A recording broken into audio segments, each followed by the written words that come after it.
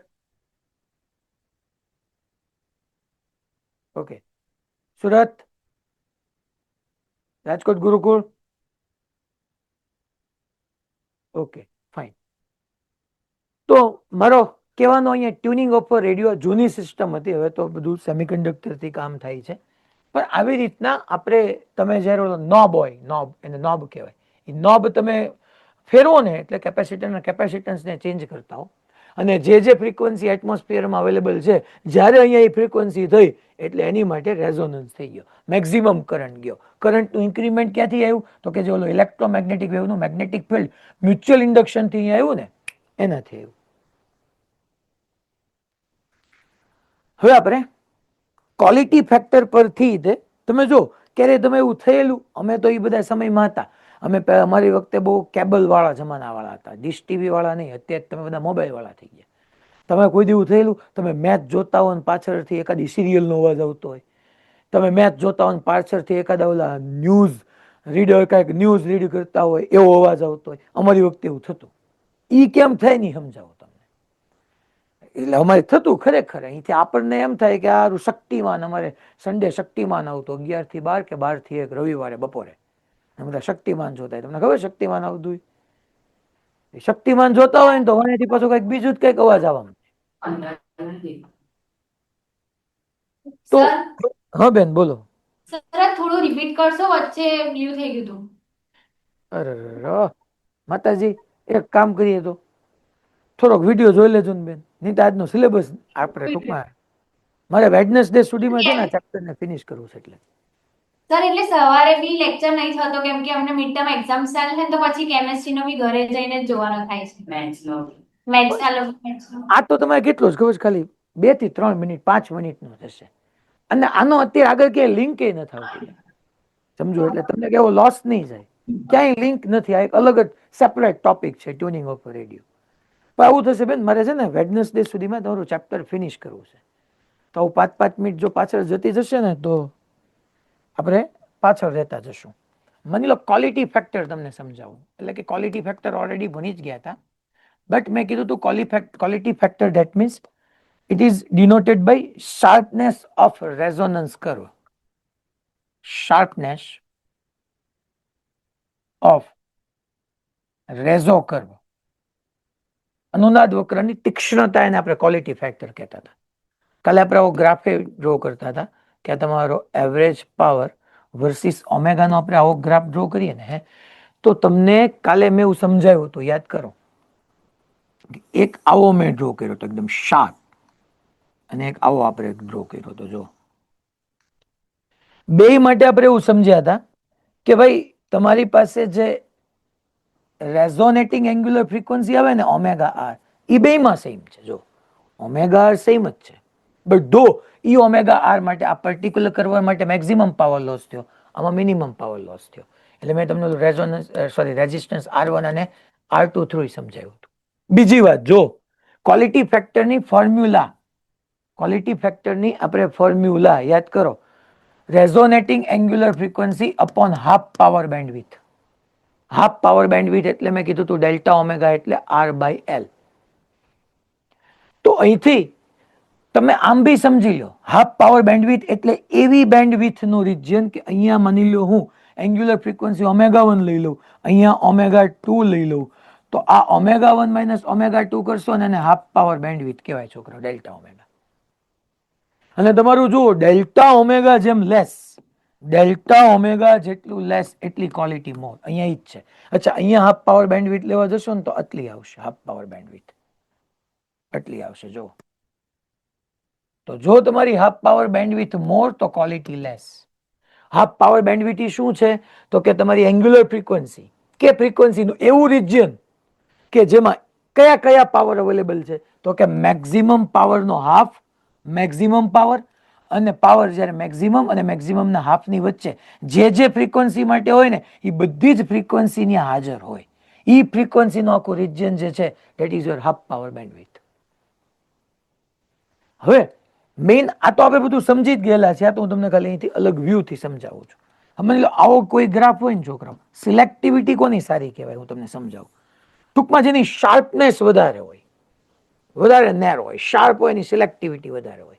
હવે આવું ઘણી વખત થાય તમારી પાસે.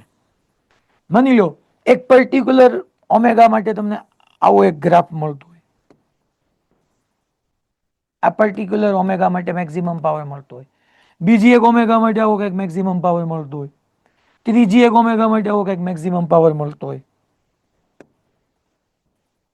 આમ આ અલગ અલગ સમજી લો, તમે સમજો ટૂંકમાં.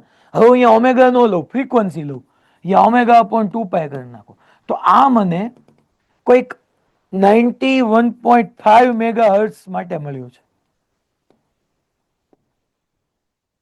91.5 મેગા હર્ટ્ઝ માટે મને અહીંયા કંઈક મેક્સિમમ પાવર મળ્યો. બીજો જે મને મેક્સિમમ પાવર મળ્યો એ 93.1 મેગા હર્ટ્ઝ માટે મળ્યો. આ કંઈક મને મળ્યો 100.1 મેગા હર્ટ્ઝ માટે મળ્યો. તમે જુઓ છોકરા, બધા શાંતિથી આ ગ્રાફ જુઓ. આવો તમારો ક્વોલિટી, આવો રેઝો કર્વ નો હાલે.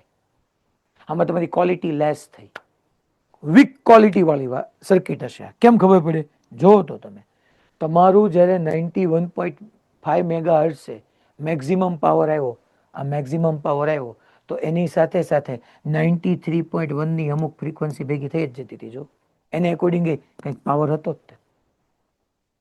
તમારું 93.1 મેગા 93.1 મેગાહર્ટ્ઝ માટે મેક્સિમમ પાવર લોસ થયો, નો પ્રોબ્લેમ.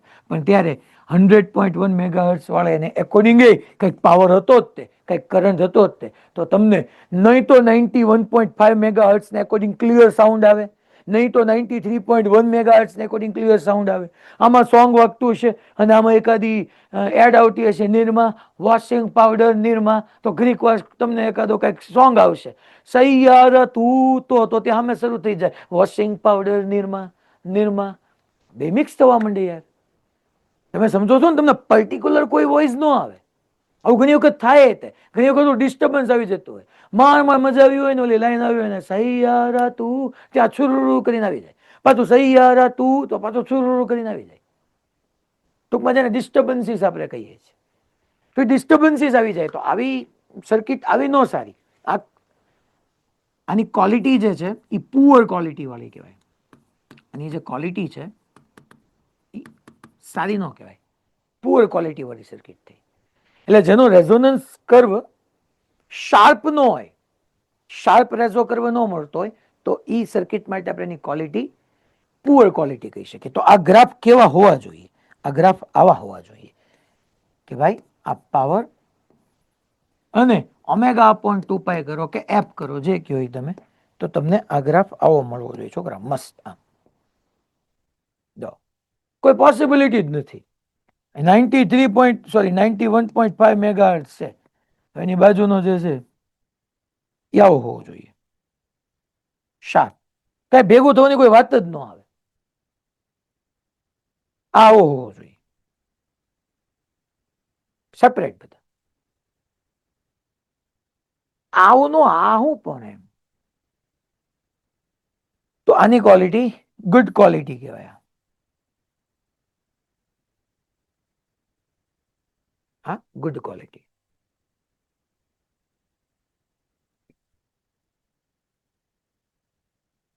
હવે અચ્છા, ગુડ ક્વોલિટી માટે શું કરવાનું છોકરાઓ? તો કે અગેન આ ફોર્મ્યુલામાં તમે જોવા જાવ, omega 0 as it is, delta omega થાય R/L, રેઝિસ્ટન્સ લેસ રાખો એટલે ક્વોલિટી ગુડ મળશે. Delta omega less, quality good.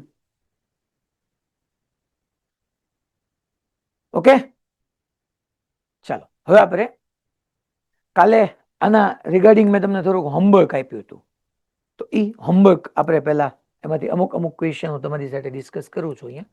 અહીંયા આપણો કાલનો જે ટોપિક અધૂરો હતો અહીંયા ફિનિશ થઈ જાય છે.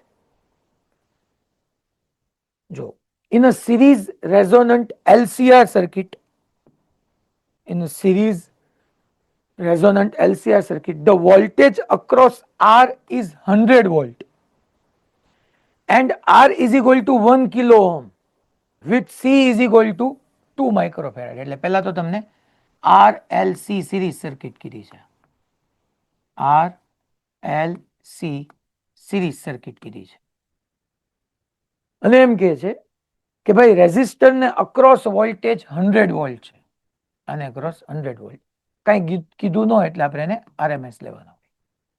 And R is equal to 1 kilo ohm, એટલે 1000 ohm, with C is equal to 2 microfarad. The resonant frequency omega is 200 radian per second. એટલે રેઝોનેટિંગ ફ્રીક્વન્સી ઓમેગા આર તમને 200 રેડિયન પર સેકન્ડ આપી છે, એટલે ભાઈ રેઝોનન્સ તો છે જ. At resonance the voltage across L is, L ને અક્રોસ હું તમને વોલ્ટેજ પૂછું છું, કઈ આપ્યો નથી, એટલી આરએમએસ જ હોય. ઇન્ડક્ટર ને અક્રોસ વોલ્ટેજ, એ સાહેબ તમને અમને એવું કીધું છે ઇન્ડક્ટર ને અક્રોસ આરએમએસ વોલ્ટેજ જોતું હોય તો તમે તમને એવું બનાવ્યું છે કે આઈ આરએમએસ ઇન્ટુ એક્સએલ કરી નાખવાનું. કરેક્ટ. પણ હવે XL is equal to omega L, કોક ક્વેશ્ચન જ ખોટો સાહેબ, એલ તો આપ્યું જ નથી. એક્સએલ ઇઝ ઇક્વલ ટુ ચાલો ઓમેગા એલ કરું અહીંયા, આ ક્વેશ્ચન સીધે સીધો આપણી સામે આવ્યો હોય તો બધું કરેક્ટ સમજ્યા હોય તો જ તમે સોલ્વ કરી શકો. એલ તો આપ્યો નથી, તો આમાં તમારે સમજવાની જરૂર છે કે મારે એલ ની કોઈ જરૂરી નથી. કાલે મેં તમને આખે આખો એક પોઈન્ટ લખાયો હતો, પોઈન્ટ નંબર 6 શાયદ, કે જ્યારે રેઝોનન્સ થતું હોય ને ત્યારે ઇન્ડક્ટર અને કેપેસિટરને અક્રોસ પોટેન્શિયલ સેમ મેગ્નિટ્યુડના ઓપોઝિટ હતા, યાદ કરો. એકમાં π/2 લીડ કરે ને એકમાં π/2 લેગ કરતો હતો, અને આપણે કીધું હતું કે જેટલા સપ્લાયના બધા વોલ્ટેજ હોય બધે બધા રેઝિસ્ટરને જ મળી જાય. અને કદાચ ઈ યાદ ન આવે ને તો એટલું તો યાદ આવવું જોઈએ ને કે એક્સેલ નો આપ્યું કઈ નહીં, રેઝોનન્સ થતું હોય તો એક્સએલ ઇઝ ઇક્વલ ટુ તો એક્સ જ થવાનું છે ને x is equal two 1/ωc માં સી આપ્યું છે, નો પ્રોબ્લેમ, ઓમેગા આપ્યું છે, નો પ્રોબ્લેમ. ચલો ભાઈ, આઈઆરએમએસ પણ ઈ ખબર હોવા છતાંય તમારો જવાબ આવે જ એની કોઈ ગેરંટી નથી, કારણ કે તમને અહીંયા ખબર પડવી જોઈએ કે પગે આઈઆરએમએસ, તો આઈઆરએમએસ ઇઝ ઇક્વલ ટુ મારે શું લખવાનું ભાઈ, તો કે ભાઈ પાછું મારે વીઆરએમએસ, એ સાહેબ વીઆરએમએસ લખ્યું ને, આ તો વીઆરએમએસ અક્રોસ એલ છે, મારે ટોટલ કરંટ જોતો હોય તો અમારી ટોટલ કરંટ આઈઆરએમએસ, ખરેખર આપણે ભણી ગયા હતા કે ત્યારે ભાઈ ખરેખર કરંટ મેક્સિમમ થાય તો no problem, IRMS is equal to VRMS by Z. પણ રેઝિસ્ટન્સ રેઝોનન્સ થાય ત્યારે Z is equal to R થાય, એ તમને ખબર છે કે રેઝોનન્સ થાય ત્યારે Z is equal to R થાય, તો વેલ્યુ પુટ કરી દેવાની અહીંયા કે વીઆરએમએસ અપોન ઝેડ, પણ ઝેડ ની જગ્યાએ. તો આ જે મને વોલ્ટેજ આપ્યા છે કેટલા 100 વોલ્ટ, એ કોને અક્રોસ છે, આર ને અક્રોસ, પણ એ જ મારા સપ્લાય ના છે. કેમ? કારણ કે કાલ મેં તમને સમજાવ્યું હતું કે જ્યારે રેઝોનન્સ થતું હોય ત્યારે સપ્લાયના બધા જ વોલ્ટેજ રેઝિસ્ટન્સ ને મળી જાય, ઇન્ડક્ટર અને કેપેસિટરમાં તો એનો ફેઝર સમ 0 થઈ જાય. તો આ જ આપણા 100 અપોન આ 1000, કારણ કે રેઝિસ્ટન્સ મને 1 કિલો ઓહમ આપ્યું તો 1000 into 1 upon omega, that is 200, omega 200, and C is 2 microfarad. Micro 10 raise to -6 ઉપર જાય તો 10 રેસ ટુ +6 થઈ જાય, 0 0 0 0 કટ. અગેન અહીંયા 1 0 અને 2 0, તો 10 રેસ ટુ 6 માં 3 ગયા એટલે 10 રેસ ટુ 3 એટલે 1000, 1000 divide by 2 into 2 4, that means 250 volt. Finish. અલા ખબર પડી છોકરા, હલો મેં શું કીધું ખબર પડી? અહીંયા 200 આ વોલ્ટ ક્યાંથી આવ્યા ને એ તમને ખબર પડવી જોઈએ કે રેઝિસ્ટરના છે મારા સપ્લાયના થઈ જતા હોય, કારણ કે કાલ મેં લખાયું હતું કે સપ્લાયના બધા વોલ્ટેજ આર ને અક્રોસ વ્યા જાય. તો અહીંયા સી કઈક જુદું થઈ ગયું, આનો આન્સર ગુમ થઈ ગયો છે, આનો આન્સર હતો એ પાછો. An AC circuit consists of an inductor of inductance 0.5 Henry and a capacitor of capacitance 8 microfarad in series. When the current in the circuit is maximum, what is the angular frequency of AC source? તો L અને C બે આપ્યું છે છોકરાઓ, તમને શું પૂછી છે? Angular frequency. So omega is equal two 1/√L. સાહેબ કેમ ખબર પડે? આમાં રેઝોનન્સ થયું ક્યાં કઈ કીધું છે? કીધું છે when the current in the circuit is maximum, means કે રેઝોનન્ટ, તો omega is equal two 1/√LC. L અને C ની વેલ્યુ પુટ કરો, સિમ્પલ, તમારો આન્સર મળી જશે. આ જો ઓલું આગળ પાછળ થઈ ગયું છે, ઓલાનો હવે અહીંયા આવ્યું છે સી. ચાલો આ જો, what is the value of inductance L for which the current is maximum in a series RLC circuit with C is equal to 10 microfarad and omega is equal to 1000 radian per second. તો again મને એમ જ કીધું છે current is maximum. E line શું show કરે છે ભાઈ? Series LCR માં current maximum means resonance. XL is equal to XC means omega L is equal to 1 upon omega C. મને શું ફાઇન્ડ કરવાનું કીધું છે? L. ચાલો તો L 1 upon omega square C. omega square C. ચાલો omega કેટલો આપ્યો છે? 1000. 1000 એટલે 10 raised to 3 નો સ્ક્વેર 10 raised to 6. C કેટલું આપ્યું છે? 10 માઇક્રો. માઇક્રો એટલે 10 raised to -6, અહીંયા +6 આ ગયા. સો 1 upon 10 એટલે 0.1 henry.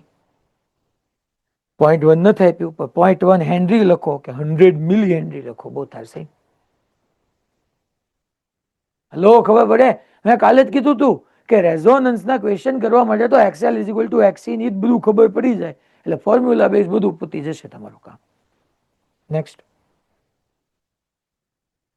which of the following combinations should be selected for better tuning of an LCR circuit used for communication?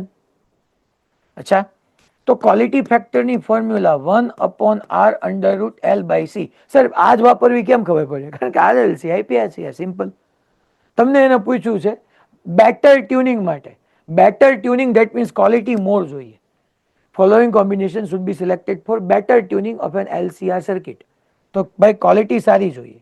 Quality મોર ક્યારે આવે? જ્યારે આર લેસ હોય, સી લેસ હોય અને એલ મોર હોય. તો પહેલા એલ મોર, આ ત્રણેયમાં ચારેમાં આ સૌથી મોર એલ થયો. આર લેસ, બધામાં લેસ આર આ થયો 15 ohm. C be less, given ઓલમાં 30 microfarad, it is least value. So એ finish.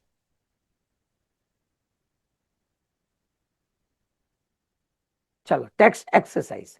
Obtain the resonant frequency omega R of series LCR circuit with L is equal to 2 Henry, C is equal to 32 microfarad and R is equal to 10 ohm. What is the Q value of this circuit? તો છોકરાઓ બે તમને આવડી જાય. Omega R is equal to formula તમને ખબર જ છે 1 upon under root LC અને ક્વોલિટી ફેક્ટર તમને અહીંયા એને LCR બધું જ આપ્યું છે તો 1 upon R under root L by C. Finish. આ બે ઓપ્શન તો પતી ગયા. અ કોઇલ ઓફ ઇન્ડક્શન, આ ભાઈ કાલ રાજકોટ વાળાએ પૂછ્યો તો એ Saturday. A coil of inductance L is equal to 8 microhenry is connected to a capacitor of capacitance 0.02 microfarad. એટલે L અને C ને કનેક્ટ કર્યા છે. To what wavelength is this circuit tuned? એટલે તમને હમણાં સમજાઈ જવું જોઈએ કે આવી રીતના આપણો સપ્લાય હતો, અહીંયા છોકરા આવી રીતનું આમ ઇન્ડક્ટર હતું, અહીંયા આવી રીતનું કેપેસિટર. એ સાહેબ તમે તો હમણાં લીધું એમાં આરએલસી લીધું તો આમાં તો આર નથી આપ્યું. મેં કીધું ને રેઝોનન્સ આરએલસીમાંય થાય અને એલસી સિરીઝમાંય થાય. અને અહીંયા મેં હમણાં આવી રીતના યાદ કરો એક આપણો λ/4 લેન્થનું એન્ટેના રાખ્યું હતું. હે સાહેબ λ/4 કેમ હતું એ કહેતા હું ભૂલી ગયો તમને. એ કમ્યુનિકેશન ચેપ્ટરમાં આવતું, જૂના સિલેબસમાં કમ્યુનિકેશન ચેપ્ટર સિલેબસમાં હતું, મીન્સમાં ને નીટમાં. એડવાન્સમાં તો પહેલેથી નહોતું. તો ત્યારે એનો આઈડિયા આમ બધાને આવી જતો. આ ખાલી મેં જસ્ટ તમને અત્યારે નોલેજ માટે આપ્યું છે. લેમડા કઈ તો કે જે ફ્રીક્વન્સી અવેલેબલ હોય એ બધાનો λ/4 કરવાનો.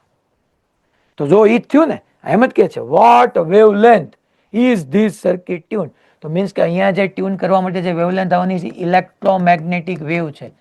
અને ઇલેક્ટ્રોમેગ્નેટિક વેવ માટે તમે ભણી ગયા F is equal to C/λ. આ F શું? ફ્રીક્વન્સી. કોની ફ્રીક્વન્સી? તમારી ઇલેક્ટ્રોમેગ્નેટિક વેવની. અને મેં હમણાં એ તો ભણાવ્યું ટ્યુનિંગમાં, રેઝોનન્સમાં એ તો ભણાવ્યું કે ઇલેક્ટ્રોમેગ્નેટિક વેવની ફ્રીક્વન્સી 91.5 હોય તો અહીંયા 91.5 થવું જોઈએ. ધેટ મીન્સ કે તમારી સપ્લાયની ફ્રીક્વન્સી યા natural frequency is equal to 1/2π √ LC થવું જોઈએ. તો આ ફોર્મ્યુલામાં લેમડાને સબ્જેક્ટ કરો, C/F. F એટલે ખરેખર રેડિયો વેવની ફ્રીક્વન્સી આવે પણ ઈ કોના જેટલી થઈ જાય? આની નેચરલ ફ્રીક્વન્સી જેટલી. That means 1/2π √L/C. એ બકા √L/C હો ને, 1/2π √LC, not L/C, sorry, 1/2 pi under root LC. આ સી 3 × 10⁸ છે હો, અને આ કેપેસિટન્સ વાળો સી છે. પાછા એની રૂટ ને રિમૂવ કરીને કઈક નવા જૂની કરશે. એક સી ઓલું સ્પીડ ઓફ લાઇટ છે ઇલેક્ટ્રોમેગ્નેટિક વેવ માટે, સ્પીડ ઓફ લાઇટ એટલે 3 × 10⁸, અને આ જે સી છે એ કેપેસિટન્સ શો કરે છે 0.02 માઇક્રોફેરાડ. વેલ્યુ પુટ કરવાની હતી. The current in resistance capital R at resonance is, the current in resistance capital R at resonance, resonance કે છે at resonance, resonance થાય એટલે તમને ખબર જ છે કે ઇન્ડક્ટર અને કેપેસિટર બેયની અંદર XL = XC થઈ જાય. તો જે કઈ કરંટ આ બે એકબીજાની ઇફેક્ટને નલિફાય કરી નાખે, તો બે એકબીજાની ઇફેક્ટને નલિફાય કરી નાખે, કરંટ જે કાંઈ હોય એ બધો શેમાં વિયો જવાનો છે? રેઝિસ્ટરમાં. So current in resistor 0, ના. Maximum but finite, yes. Infinite, no. None of the above, no. Maximum but finite. Current maximum થાય તો આપણે ભણી ગયા કે at resonance current became maximum. Next. Yes, આ question જો. Text exercise number 21. Obtain the resonant frequency. જો resonant frequency એટલે FR. ફોર્મ્યુલા આવશે 1/2 pi under root LC. Q factor and Q factor of a series LCR circuit with L 3 Henry, C 27 microfarad, R 7.4 ohm. તો આ તો બે તમને આવડી જ જાય છોકરાઓ. It is desired to improve, સાંભળજો હવે, it is desired to improve the sharpness of the resonance of the circuit by reducing its full width at half maximum by factor of 2. Suggest a suitable way. આ question ખાસ એટલા માટે કરાવું છું કે આમાં તમે ભૂલ કરશો જ જો ધ્યાનથી નહીં સમજો ને તો. શું કે છે? It is decide to improve sharpness. Sharpness improve કરવી છે એટલે જે ગ્રાફ આવો કાંઈક હોય ને એ ગ્રાફને મારે આવો કાંઈક કરવો છે. ધેટ મીન્સ કે એની half power bandwidth delta omega અહીંયા જવાનું એની કરતા અહીંયા ઓછી જવાની, અને શાર્પનેસ ઇમ્પ્રુવ કરવી એટલે ક્વોલિટી. ક્વોલિટી એટલે તમે ભણી ગયા resonating angular frequency upon half power bandwidth. Half power bandwidth decrease થાય તો જ તમારી ક્વોલિટી વધે. It is desired to improve the sharpness of the resonance of the circuit by reducing full width and full width at half maximum by a factor of 2. Suggest a suitable way. તો જો છોકરાઓ delta omega જો decrease થાય તો ક્યુ increase થાય, તો delta omega is equal to R by L. તમે આ ફોર્મ્યુલા જાણો છો, હાફ પાવર બેન્ડવિડ્થ. સાહેબ ક્યાં કીધું છે હાફ પાવર બેન્ડવિડ્થ? એવું ક્યાં કીધું છે? હા કીધું છે, આ કહે છે ને full with at half maximum. આને મારે એમ કેવી છે by a factor of 2 half કરવી છે. તો એક કામ કરો તમે, યા તો રેઝિસ્ટન્સ ને હાફ કરી નાખો. પહેલા તમને આવો જ વિચાર આવે, આમાં ઓપ્શન આપી દીધો, આ જ ક્વેશ્ચન ની અંદર તમને ઓપ્શન આપી દીધા હોય કે R ને હાફ કરો, L ને ટ્વાઇસ કરો, C, A and B both, D none of this. તો ભાઈ R ને હું હાફ કરું તો એ તમારું delta omega dash delta omega by 2 થઈ જાય, અને હું L ને ટ્વાઇસ કરું તો એ તમારું અહીંયા મેં કોને હાફ કર્યો છે? R ને હાફ કર્યો છે. હવે અહીંયા હું L ને ટ્વાઇસ કરું, L ને ટ્વાઇસ કરું તોય તે જો તમારું ડેલ્ટા ઓમેગા ડેશ હાફ થઈ ગયો, ડેલ્ટા ઓમેગા બાય 2. એની જગ્યાએ હું ડેલ્ટા ઓમેગા લખી નાખું, ડેલ્ટા ઓમેગા બાય 2 આવી ગયું. તો કોકને એમ થાય બે હાલે સાહેબ, મેથ્સ મુજબ રાઈટ, R હાફ થઈ ગયો તો ડેલ્ટા ઓમેગા હાફ થઈ ગયો, પછી L ટ્વાઇસ થઈ ગયો તો એ ડેલ્ટા ઓમેગા ડેશ હાફ થઈ ગયો. મેથ્સ મુજબ બે કરેક્ટ, બટ ફિઝિક્સ મુજબ આ કરેક્ટ નથી. ફિઝિક્સ મુજબ જો તમારે ડેલ્ટા ઓમેગા ને હાફ કરવો હોય તો રેઝિસ્ટન્સ ને જ હાફ કરવાનો, કારણ કે જો તમે સેલ્ફ ઇન્ડક્ટન્સ હાફ કરવા ગયા તો તમારી રેઝોનેટિંગ એંગ્યુલર ફ્રીક્વન્સી ચેન્જ થઈ ગઈ, તો રેઝોનન્સ રહ્યો જ નહીં સર્કિટમાં. મેં શું કીધું એ સમજ્યા તમે બધા ભાઈ? જો હું અહીંયા R બાય 2 કરું તો ડેલ્ટા ઓમેગા હાફ થાય, L ને ટ્વાઇસ કરું તો ડેલ્ટા ઓમેગા હાફ થાય, પણ હું જો L ને હળી કરવા જાઉં તો મારી આપણું રેઝોનન્સ જ ડિસ્ટર્બ થઈ જાય. આપણા મોડ્યુલમાં આપ્યું છે આ ઓમેગા ઇઝ ઇક્વલ ટુ આવ્યું, જો અહીંયા કીધું છે quality factor, to improve the sharpness of the resonance by a factor 2, Q should be double to half the half power bandwidth 2 delta omega, R should be reduced to half or L should be double. આ ખોટું લખ્યું છે, આ નો હાલે ને, mathematically correct છે, mathematically કોઈ ના નથી પાડતું, પણ એમાં તમારું આ ચેન્જ થઈ જાય ને બકા, ઓમેગા બદલાઈ જાય, રેઝોનન્સ જ નો રહે, તો પછી ક્યાં વાત આવી હાફ પાવર બેન્ડવિડ્થ ની? ખબર પડી ભાઈ બધાને? એટલે ઘણી વખત મેથ્સ મુજબ તમને બે ઓપ્શન રાખતા હોય, પણ ફિઝિક્સમાં જોવા જાવ તો એનો બેઝ બદલાઈ જતો હોય. તો અહીંયા ખરેખર આર ને જ આપણે હાફ કરવું જોઈએ. આ ક્વેશ્ચન ખાલી સમજાવવા માટે મેં તમને કરાવ્યો હતો કે આ લાઈનને તમારે રિમૂવ કરી નાખવી જોઈએ. ચલો નેક્સ્ટ.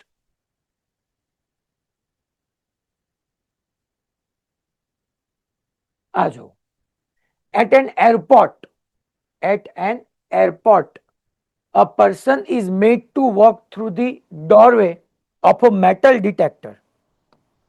ઓકે, એટલે ટૂંકમાં ઓલા મેટલ ડિટેક્ટર માંથી આપણે પાસ થવાનું હોય સિક્યુરિટી ચેકિંગમાં. For security reasons, if she or he, તે કે તેણી કોઈ બી, is carrying anything made of metal, the metal detector emits a sound. એવું વાગવા માંડે. On what principle does this detector work? It is work on the principle of resonance. A resonance પર work કરતો હોય. જો હવે તમે આમ ઓલા જે ગેટ માંથી આમ એન્ટર થતા હોય ને, ગેટ તમને આમ બહુ સરસ મજાનો દેખાય, આમ એનો આમ એલિવેશન બહુ સરસ બનાવ્યું હોય, તમને આખો આવો મસ્ત ફેબ્રિકેશન વાળો આમ ગેટ બેટ દેખાતો હોય, પણ એની અંદર વાયર હોય. જનરલી એવું જોઈએ, બહારથી જે બહુ સારું દેખાતું હોય ને, આઈડિયલી ઇનર બ્યુટી ઇમ્પોર્ટન્ટ છે ને ભાઈ. તો આવી રીતના ઘણા બધા નંબર ઓફ ટર્ન્સ હોય એની અંદર. તમને ફેબ્રિકેશન આમ બહારથી એલિવેશન બહુ સરસ લાગે, પણ એની અંદર ઘણા બધા નંબર ઓફ ટર્ન્સ હોય. પછી એની સાથે કેપેસિટર કનેક્ટ કરી દીધું હોય, પછી એક રેઝિસ્ટન્સ રાખી દીધો હોય, સિરીઝ આરએલસી સર્કિટ બનાવી દીધું હોય, એ મીટર કનેક્ટ કરી દીધું હોય, અને અહીંયા પાછું આવી રીતનું આમ ઓલ્ટરનેટિંગ સપ્લાય બપ્લાય આપી દીધું, નામ આખી સર્કિટ કમ્પ્લીટ કરી નાખી હોય, વેરિયેબલ કેપેસિટર રાખી દીધું હોય. હવે એની અંદર કોઈ એક બાબલો કે બેબલી એન્ટર થયું, માની લો બેબલી એન્ટર થઈ, એના મેં હેર તમને દેખાડ્યા, સ્ટ્રેટનિંગ વાળા હેર. અત્યારે તો સ્ટ્રેટ હેર સિવાય તો હેર લોકો લાગતા જ નથી, લોકોમાં કોણ એ સમજી લેવાનું. તો આ આમ એમ એકદમ સ્ટ્રેટ હેર હતા. તો હવે એની પાસે કે મેટલ મેટલની કઈક વસ્તુ હશે એની પાસે. જો થયું શું, આ ખરેખર આ જ છે. જો ઇન્ડક્ટર છે, આર્યુ તારી ભલી થાય, આ ઇન્ડક્ટર છે, કારણ કે આવી રીતની મેં ન કીધી કોઇલ નંબર ઓફ ટર્ન્સ હોય, એટલે કોઇલ છે, ઇન્ડક્ટર છે. સી આર્યુ, રેઝિસ્ટન્સ આર્યુ, બધું જ છે. અને મેં સી ની વેલ્યુ એવી સેટ કરેલી છે કે already XL is equal to XC બની ગયું છે, રેઝોનન્સ છે, એ મીટરની અંદર મેક્સિમમ કરંટ શો બી થઈ છે, બધું સેટ છે લાઈફમાં. અને સડનલી તેણી એટલે કે શી એની અંદર એન્ટર થઈ, અને એની પાસે મેટલની કઈક વસ્તુ હતી, મેટલની હતી. મેટલ માટે જનરલી આપણે એમ કહી શકીએ કે મ્યુ આર, આપણે એવી કોઈની પાસે વસ્તુ હતી જેનો મ્યુ આર કંઈક હતો. પહેલા તો એની અંદર શું હતું, તો કે ભાઈ વેક્યુમ કે સ્પેસ હતી. તો ઇન્ડક્ટરના સેલ્ફ ઇન્ડક્ટન્સની ફોર્મ્યુલા યાદ કરો, mu 0 small n square a into L. જેવું એની અંદર કંઈક મેટલ વાળી વસ્તુ ગઈ, પછી ડાયા હોય કે પેરો હોય કે ફેરો હોય, ગમે એ હોય, એના મ્યુ 0 નહીં આવે, મ્યુ 0 ઇન્ટુ મ્યુ આર કરવું પડશે મારે. અને મ્યુ 0 ઇન્ટુ મ્યુ આર કર્યું એટલે તરત એલ ચેન્જ થયું. જેવું એલ ચેન્જ થયું એટલે XL is equal to omega L હતો, અને XC is equal to 1 upon omega C હતું. જેવું એલ ચેન્જ થયું એટલે હવે એક્સએલ ચેન્જ થયું, ને એક્સએલ ચેન્જ થયું એટલે એક્સએલ ઇઝ ઇક્વલ ટુ એક્સી નો રહ્યું. ધેટ મીન્સ કે હવે રેઝોનન્સ ડિસ્ટર્બ થયો. રેઝોનન્સ તો જ છે જો એક્સએલ ઇઝ ઇક્વલ ટુ એક્સી છે. ધેટ મીન્સ કે ઇન્ડક્ટર અને કેપેસિટર બે એકબીજાની ઇફેક્ટને નલિફાય કરી નાખે છે. વોલ્ટેજ એકનો ઉપર આવે એકનો નીચે આવે, નેટ ઇફેક્ટ ઝીરો થઈ જાય છે. હવે એક્સએલ ઇઝ ઇક્વલ ટુ એક્સી નો થયું, ધેટ મીન્સ કે રેઝોનન્સ નો થયું. રેઝોનન્સ નો થાય તો કરંટ મેક્સિમમ નો હોય. દેટ મીન્સ કે અહીંયા કરંટ જે છે, કરંટ તમને એ મીટરમાં ડિક્રીઝ થાય, અને જેવો એ મીટરમાં કરંટ ડિક્રીઝ થાય એવો અલાર્મ વાગ્યો, અલાર્મ મૂક્યું, અલાર્મ વાગવા માંડે. અલા ખબર પડે? ભુજ, હા, પેલો ભાઈબંધ હુઈ નતો ગયો ને? હા ઈ નતો સુઈ ગયો ને? મને લાગ્યું કે તું એક જોકું ખાઈ ગયું, એ પાકું છે. નહીં? ઠીક, ઓકે. અલા ખબર પડી ભાઈ, રેઝોનન્સ પર કેમ વર્ક કરે અમદાવાદ? Okay fine. હિંમતનગર કઈ ગયું? તમારે કોઈની ગાડી બાડી ડૂબી નથી ગઈ ને કઈ?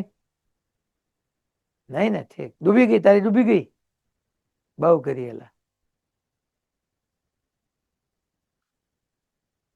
Next, the coil is connected to a capacitor. Read કરી લેજો બકા.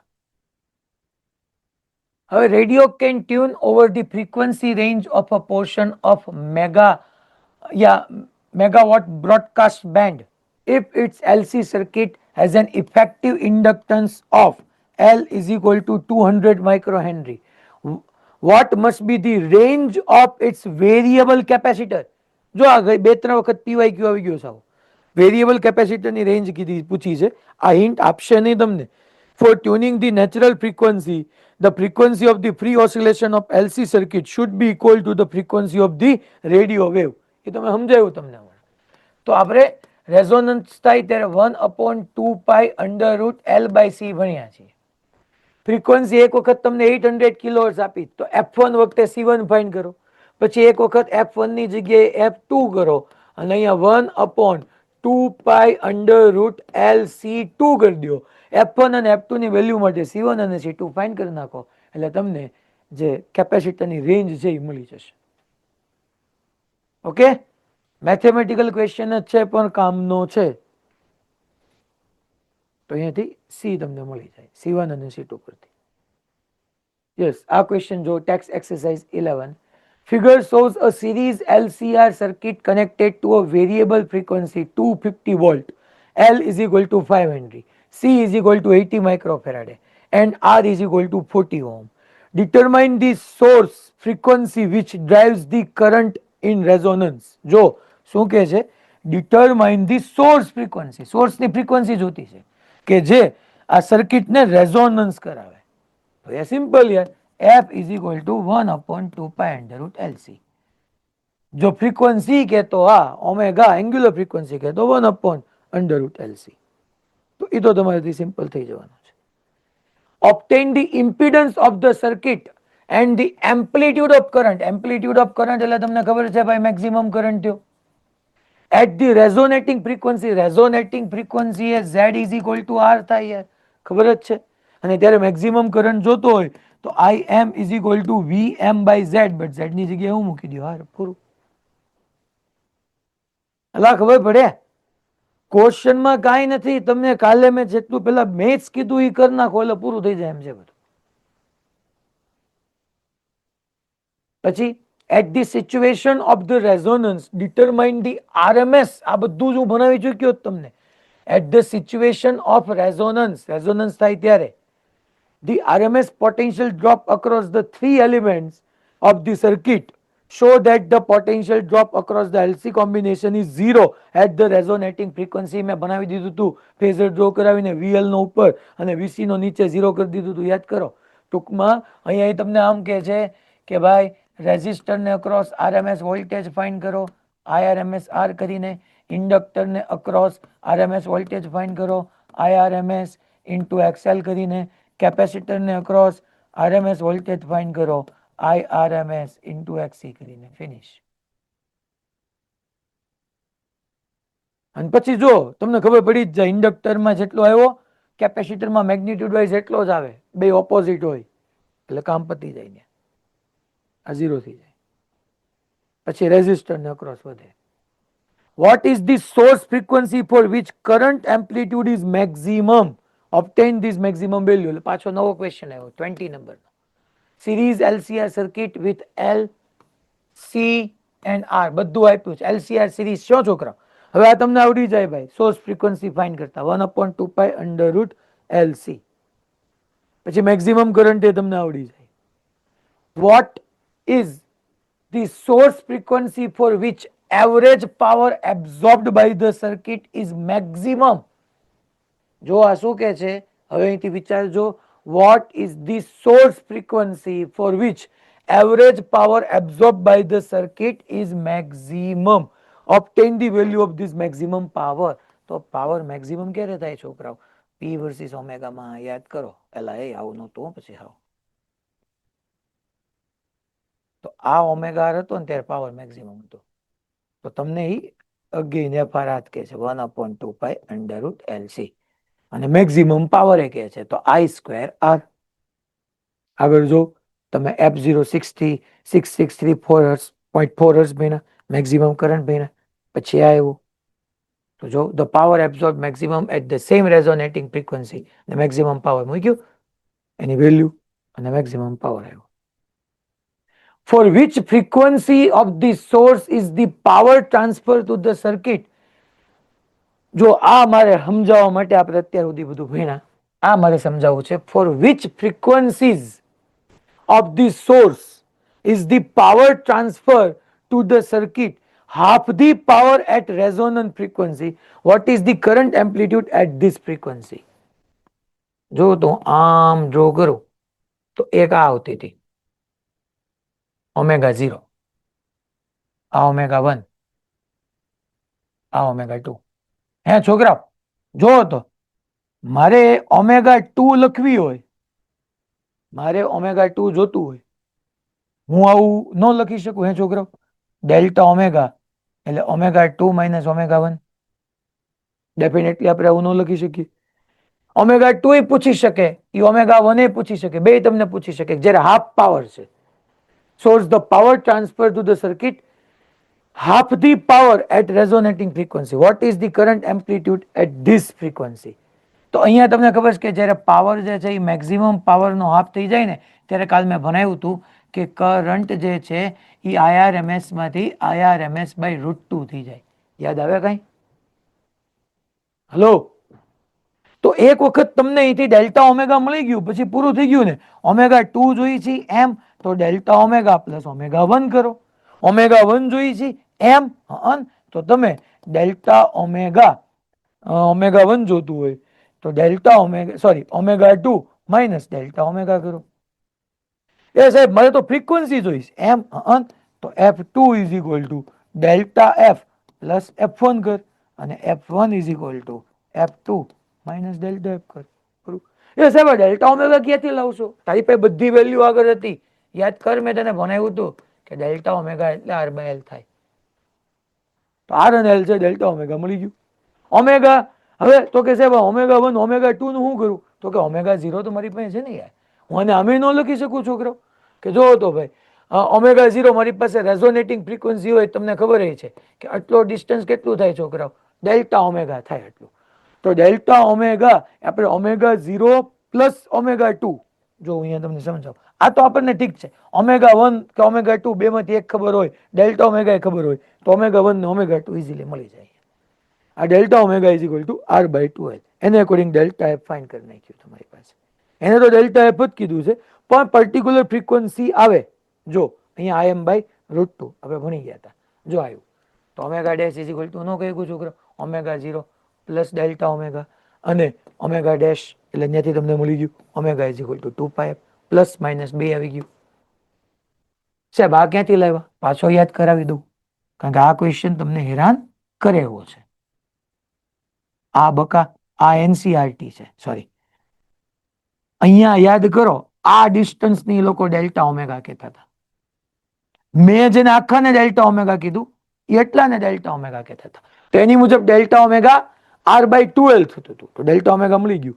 માની લો મારે ω1 જોઈ છે તો હવે તમારી પાસે હાવ ઇઝી કે રેઝોનેટિંગ એંગ્યુલર ફ્રીક્વન્સી છે એમાં ડેલ્ટા ઓમેગા ઉમેરી દો તો ω2 મળી જાય. મારે સાહેબ ω1 જોઈ છે, ω1 જોઈ છે એમ તો આટલું ડિસ્ટન્સ કેટલું છે? આટલું ડિસ્ટન્સ તો કે આટલું ડિસ્ટન્સ ડેલ્ટા ઓમેગા છે. આ શું છે? આ ω/R. તો તમને આમાંથી માઇનસ કરો ω1 મળે, પ્લસ કરો ω2 મળે. ઓલા ઓ ભાઈ ખબર પડે બધાને ω1 ને ω2 મળે જોઈ છે અમદાવાદ. ω1 ને ω2 પ્લસ માઇનસ કરીને તમારાથી થઈ જવાનું છે. જે અહીંયા તમને દેખાડ્યું છે ω0 પ્લસ કરો ωr, ω0 ωr માં પ્લસ કરો તો ω2, ω0 માંથી ડેલ્ટા ω બાદ કરો તો ω1 પૂરું. ω0 માં એડ કરો ω2, ω0 માં સબટ્રેક્ટ કરો ω1 પૂરું. ક્વોલિટી ફેક્ટર તમને મળી જાય. અહીંથી આપણે power end power factor already આપણે ફોર્મ્યુલા ભણી ગયા છીએ. P is equal to VRMS IRMS cos 5. જો ઈ જ ફોર્મ્યુલા અહીંયા તમારી સામે આવશે.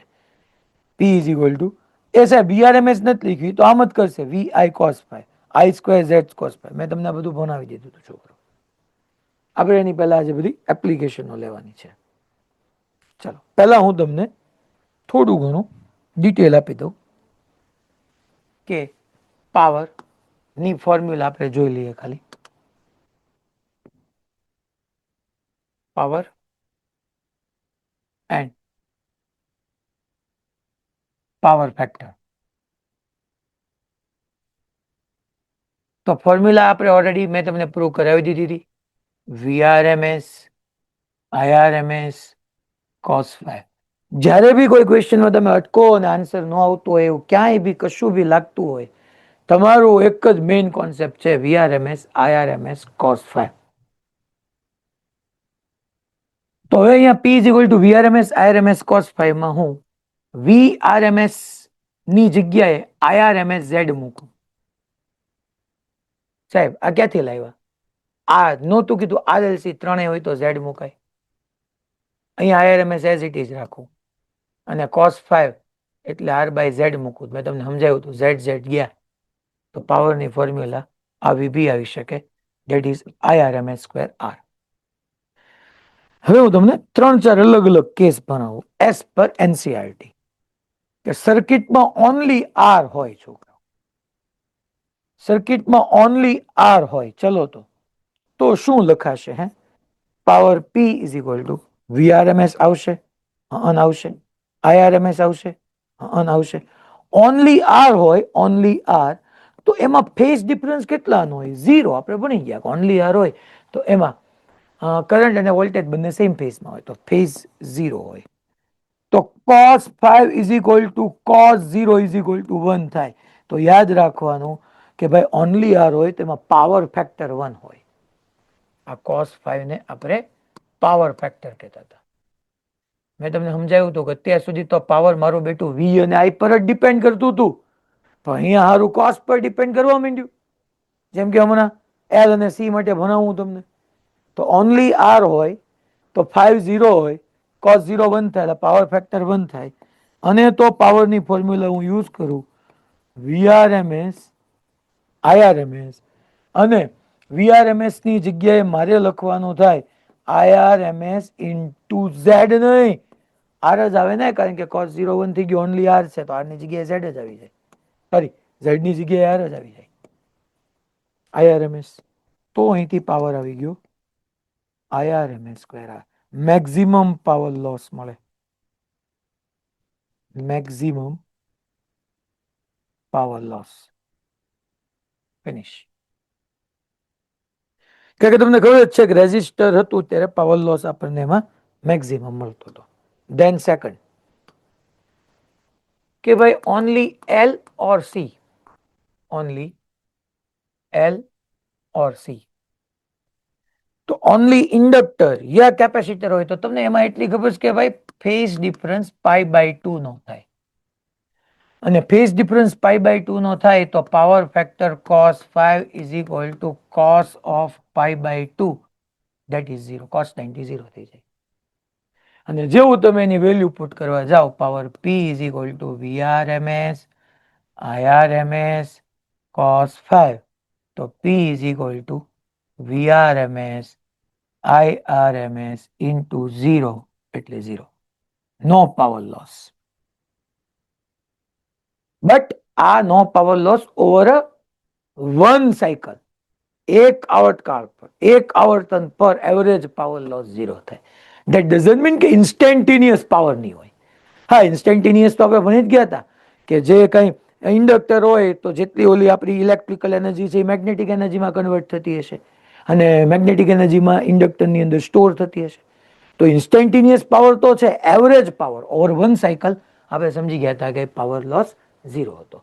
સેમ કેપેસિટર હતું તો આ હતું. અહીંથી જ મારે 2-3 કોન્સેપ્ટ ભણાવવા છે. એક વોટલેસ કરંટ ની બધું આવે છે, બટ પહેલા આપણે આ સમજી લઈએ લાઈનમાં. હવે third, LCR series combination. LCR series combination.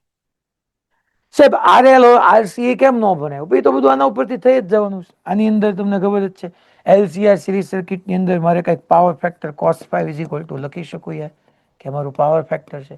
હું નો 0 કહી શકું, હું નો 90 કહી શકું.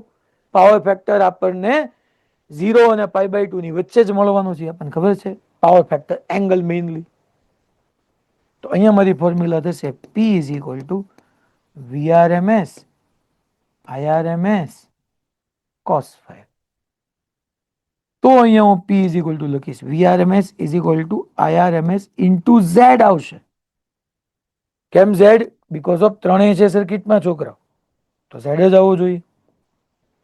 IRMS એઝ ઇટ ઇઝ રાખો અને હમણાં મૂક્યું હતું કે cos 5 ની જગ્યાએ R/Z મૂકો તો ZZ cancel. Again maximum power loss થશે બકા. Again maximum power loss. Maximum power loss. Fourth, at resonance. At resonance power શું થાય સમજીએ. At resonance. ચલો, તો એટ રેઝોનન્સ આપણે સમજવા જઈએ તો તમને કાલે મેં સમજાવ્યું હતું કે રેઝોનન્સ થાય ત્યારે સર્કિટ પ્યોરલી રેઝિસ્ટિવ બની જાય. સો રેઝોનન્સ થાય ત્યારે પાવર ફેક્ટર 0 થાય અને પાવર ફેક્ટર એંગલ 0 થાય તો cos 0 1 થાય. મીન્સ કે તમારો cos 5 1 થાય. At resonance circuit become purely resistive. આ યાદ હોવું જોઈએ કે સર્કિટ પ્યોરલી રેઝિસ્ટિવ થઈ જતી હતી. આ બધું મેં તમને ભણાવી જ દીધું છે. આજે ખાલી એક વાર ફરીથી નોટ ડાઉન કરાવરાયું કે રેઝોનન્સ થાય ત્યારે પાવર ફેક્ટર 1 થાય બીકોઝ ઓફ તમારો સર્કિટ પ્યોરલી રેઝિસ્ટિવ બને. Circuit purely resistive, then maximum power loss because of current maximum થાય. હવે મારે એક વોટલેસ કરંટ ભણાવો તમને. વોટલેસ કરંટ,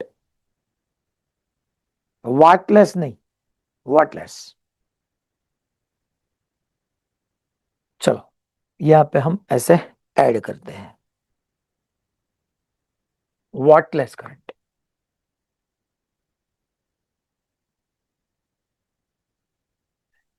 એવો કરંટ, વોટ એટલે તમને ખબર છે કે પાવરનો યુનિટ છે અને લેસ એટલે પાવર લોસ વગરનો કરંટ.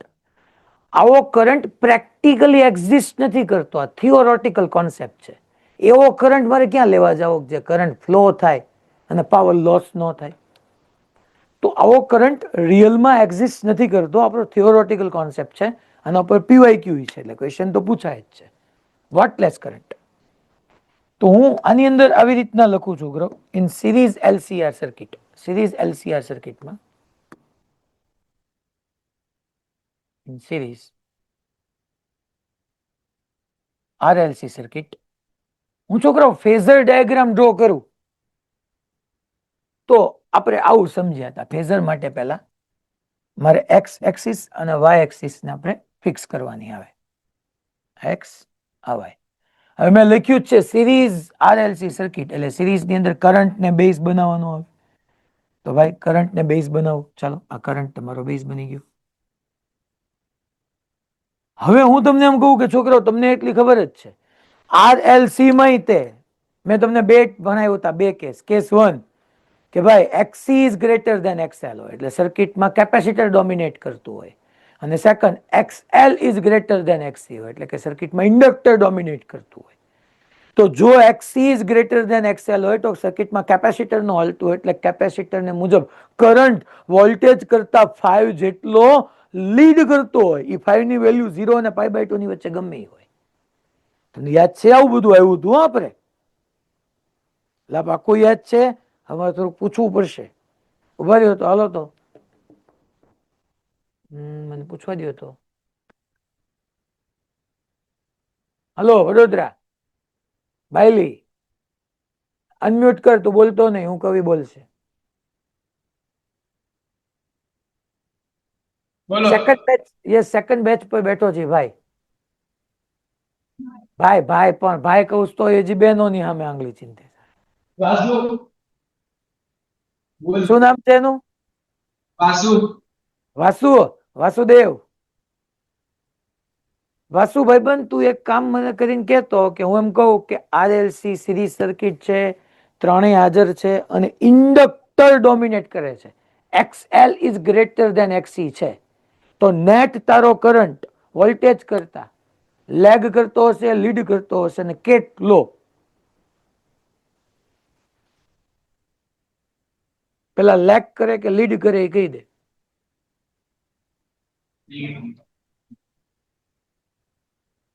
લીડ કે લેગ? શું બોલ્યું? પેલા તે ક્વેશ્ચન સાંભળ્યો. RLC ત્રણેય છે, ઇન્ડક્ટર ડોમિનેટ કરે છે એટલે કે XL is greater then XC છે, તો સર્કિટમાં કોણ આગળ હોય ને કોણ પાછળ હોય?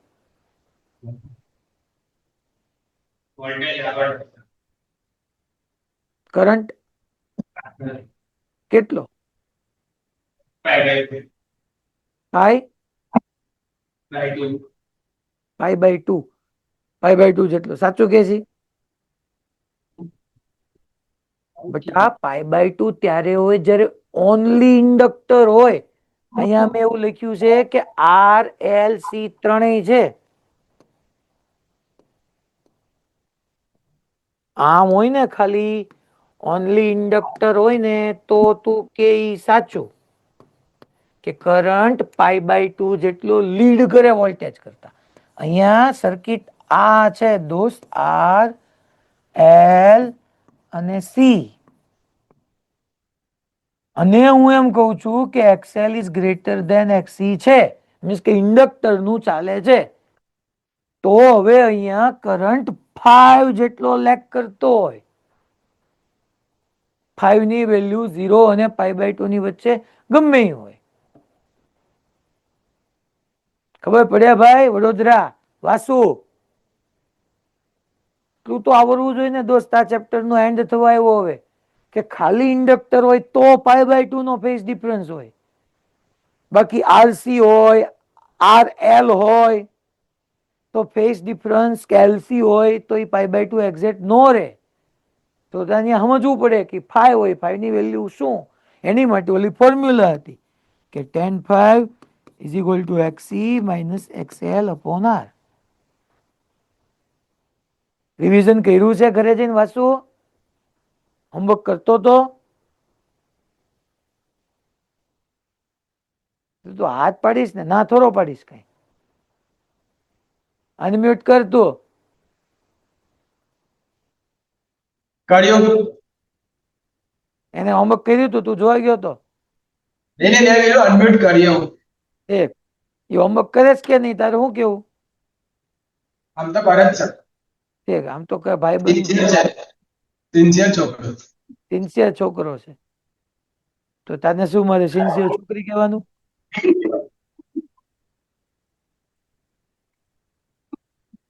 ચાલો, તો આ ખબર હોવી જોઈએ.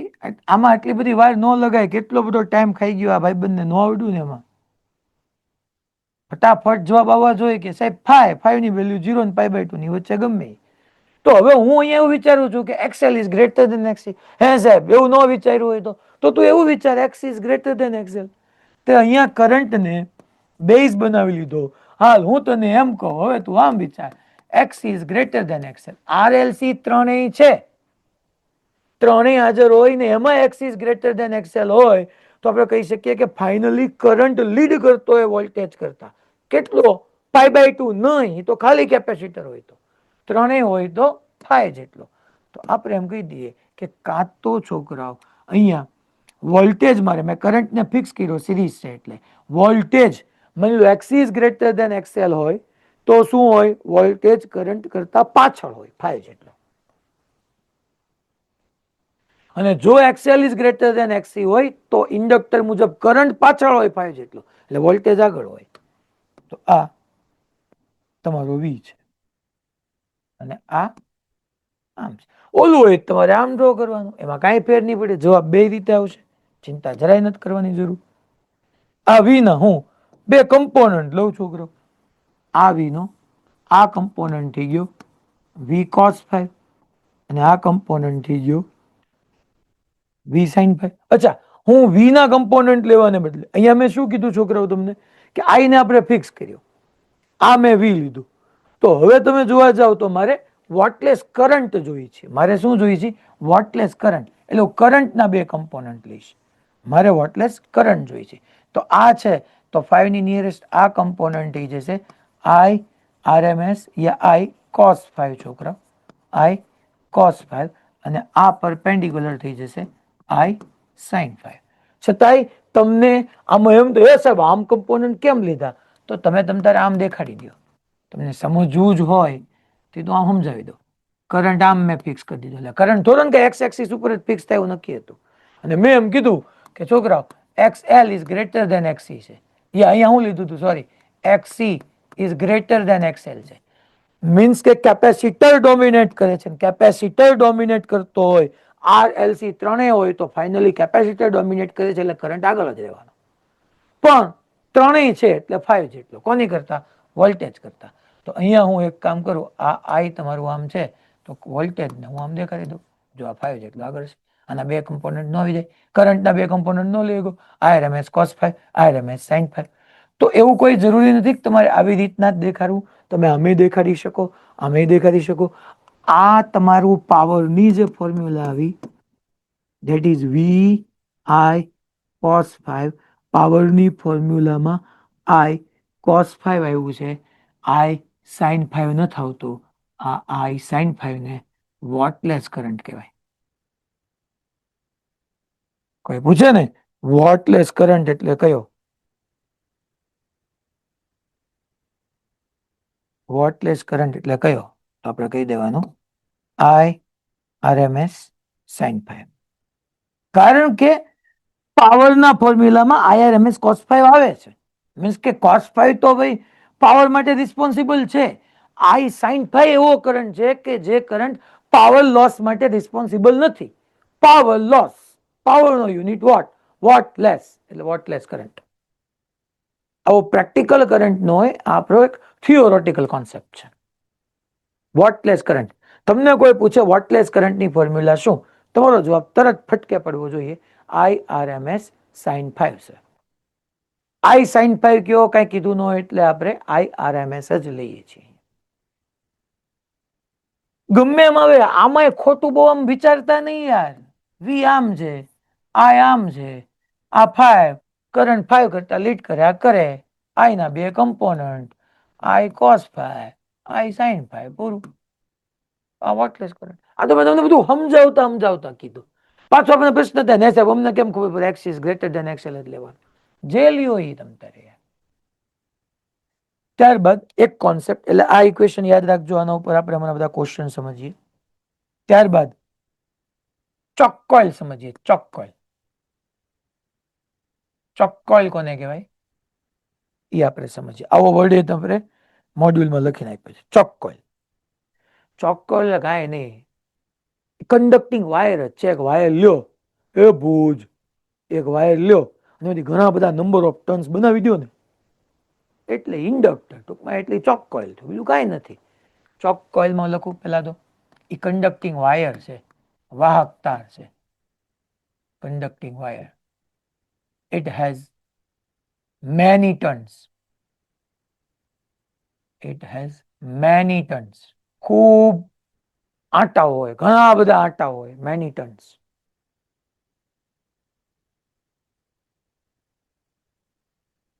Then chalk coil, conducting wire, it has many turns, it has high inductance and low resistance. High inductance and low resistance. ટૂંકમાં એક ગૂંચળું છે યાર, મેની ટર્ન્સ, કન્ડક્ટિંગ વાયર હોય ને વાયર હોય ને ઘણા બધા આટા વીટોળી, એટલે ગૂંચળું એટલે ચોક કોઇલ થઈ ગયું.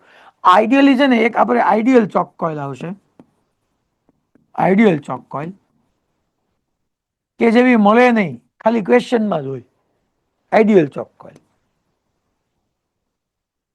કે જેને સેલ્ફ ઇન્ડક્ટન્સ જ હોય છોકરાઓ, એલ જ હોય, એનો આર ઓલમોસ્ટ 0 હોય. આઈડિયલ ચોક કોઇલ કહેવાય કે જેને સેલ્ફ ઇન્ડક્ટન્સ જ હોય. ટૂંકમાં એની અંદર કરંટ ઇન્ક્રીઝ થાય તો ઇન્ક્રીમેન્ટનો ઓપોઝ કરે, ડિક્રીઝ થાય તો ડિક્રીમેન્ટનો ઓપોઝ કરે. એ જે કેરેક્ટરિસ્ટિક્સ છે સેલ્ફ ઇન્ડક્ટન્સ એ જ હોય. પણ રિયલ ચોક કોઇલ હોય, રિયલ ચોક કોઇલ બીજી જ આવશે, that is real choke coil या नॉन आइडियल जे क्यों ही. तो એને છોકરાઓ રેઝિસ્ટન્સ એ હોય અને ઇન્ડક્ટન્સ એ હોય, એટલે એલ આર બે હોય, તો એને ટૂંકમાં એનો રેઝિસ્ટન્સ હોય કંઈક, does not equal to 0. અને ગુડ ક્વોલિટીની ચોક કોઇલ હોય ને, ગુડ ક્વોલિટીની choke coil, choke coil of good quality, એટલે રિયલ ચોક કોઇલ ની વાત થાય છે છોકરા, આઈડિયલ ની નહીં. તો choke coil of good quality has cos 5 is equal to, એનો આર 0 નો હોય છોકરાઓ, પેલા હું લખી નાખું, has R nearly equal to 0. તો મેં ચોક કોઇલ ની વાત કરી. ચોક કોઇલ એટલે મેં કીધું conducting wire, it has many turns, it has high inductance and low resistance. ટૂંકમાં આવી રીતના સમજી લો, આમ ઘણા બધા આટાઓ છે ને તો તમારી ચોક કોઇલ બની ગયા, ઘણા બધા આટાઓ સાથે તો ચોક કોઇલ બની ગઈ. ઇન્ડક્ટર જ છે એક પ્રકારનું, બીજું કઈ નથી. Choke coil of good quality, good ક્વોલિટીની ચોક કોઇલ હોય. એ જુનાગઢ હવે હું આવ્યા તમે અત્યારે પૂરું થવા આવ્યું ત્યારે? અમારે ફિઝિક્સ નો લેક્ચર હતો, હવે ડાઉટ હે ને તો ઈ થઈ જાય ને એટલે આવ્યા. હે ડાઉટ ડાઉટ મોકના તો ડાઉટ. તમે આ ઘરે જઈને જોશો. હા, બીજું શું કરું? ઠીક છે. કયું ચેપ્ટર સાહેબ? રે ઓપ્ટિક્સ શરૂ કર્યું? વેવ ઓપ્ટિક્સ પેલા કર્યું, રે ઓપ્ટિક્સ બાકી છે હજી. હાલો. A chalk coil of good quality has resistance nearly equal to 0. હવે હું તમને એમ કહું કે છોકરાઓ આપણે પાવર ફેક્ટર ને યાદ કરો, પાવર ફેક્ટર cos 5, તો એને રેઝિસ્ટન્સ છે. આપણે એમ નથી કહેતો ટૂંકમાં choke coil of good quality has resistance nearly equal to 0. એમ ટૂંકમાં હોય ખરી, સાવ આની જેમ નહીં. આમાં તો આપણે શું કરીએ છીએ કે આઈડિયલ ચોક કોઇલ છે એટલે એનો રેઝિસ્ટન્સ 0 લઈ લઈએ, exactly 0. But choke coil of good quality has almost resistance which is nearly equal to 0. બટ એને કંઈક હશે ખરી, રેઝિસ્ટન્સ નહીં હોય એવું નહીં હોય સાવ. આના ઉપરથી એક પાવર ફેક્ટરનો ક્વેશ્ચન છે આપણા મોડ્યુલમાં, ગુડ ક્વોલિટીની ચોક કોઇલ એના માટે. એ ભાઈ તમને યાદ હોવું જોઈએ પાછું, મેં cos 5 એટલે કીધું તું યાદ કરો, R by Z. અને મેં તમને ટ્રાયેંગલ, ઇમ્પિડન્સ ટ્રાયેંગલ જ યાદ રખાવી દીધો હતો. આ 5 હતો તો cos 5 આ R થાય, આ Z થતો તો યાદ કરો. સોરી, અહીંયા આપણે 5 લઈ લેતા હતા, આ R હતો તો આપણે tan 5 ઇઝ ઇક્વલ ટુ ખરેખર XC માઇનસ XL કહેતા હતા.